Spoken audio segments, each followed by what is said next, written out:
Here once again is Doug Edwards.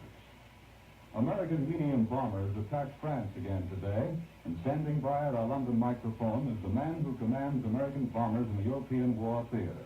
For his report, Admiral Radio takes you to CBS London. Larry Lasser reporting. London was the scene of a huge home guard mock war today. More men took part in the exercise than we have fighting in Italy. U.S. medium bombers, heavily escorted, attacked 2 German fighter airfields near Paris. We shot down 7 German fighters and lost only 1 Allied aircraft. Here on the Western air front, there is a chosen group of young men who are fighting and dying for you. They are the air crews of our heavy daylight bombers, and a large part of our hopes for eventual victory go riding on their shoulders. A great weight of responsibility for masterminding the daylight battle of Germany rests on a young American general, 38-year-old Brigadier General Frederick Anderson, commanding General 8th Bomber Command. Today he's taken time off from his heavy duties to answer some questions about America's part in the Battle of Germany. General Anderson, do you consider major daylight raids on Germany worth their cost, even if our losses are high? In the first place, there's no such thing as a major raid. The word raid is wrongly used to describe our bombardment operations. At the present time, it's the Germans who are making ineffectual raids on England. Our operations against Germany and occupied Europe have gone far past the raid stage.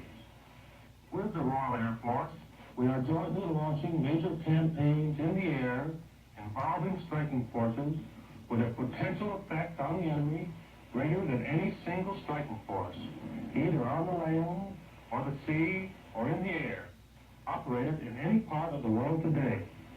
Over 1 million Germans are involved in opposing any one of our major air operations.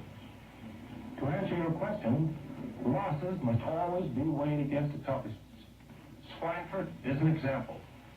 We can presume that of the 600 missing American airmen, between 300 and 400 are alive. Therefore, at a loss of between 200 and 300 men, we have destroyed approximately 50% of Germany's ability to produce mobile war machines. I am convinced that the results of this operation, when finally analyzed after the war is over, will be found to be the greatest single blow struck against Germany's war capacity during the entire bloody conflict. Well, General Anderson, has the opposition against our flying fortresses become stronger? Yes, and it will continue to become stronger as pressure on the Hun increases. The more vital the target, the more fiercely he'll fight to defend it. No part of Germany or occupied Europe which is capable of supporting any vital industry is immune from attack from the British Isles. On the basis of available evidence, we must presume that the enemy will continue to reinforce his fighter strength on the Western Front from squadrons stationed in Russia and the Mediterranean, and from its existing reserves. When he exhausts his ability to draw from the Mediterranean and Russian fronts, and exhausts his reserves, then the critical period for the German Air Force will be reached. That time is approaching, and we must not fall it, the way the Germans did in the Battle of Britain. I can assure you that we will not fail. Thank you, General Anderson. We return you now to New York and Doug Edwards. Allied planes continue their attacks on enemy islands in the Aegean. For a report on the latest developments in the Middle East, Admiral Radio takes you to CBS Cairo. James Fleming reporting.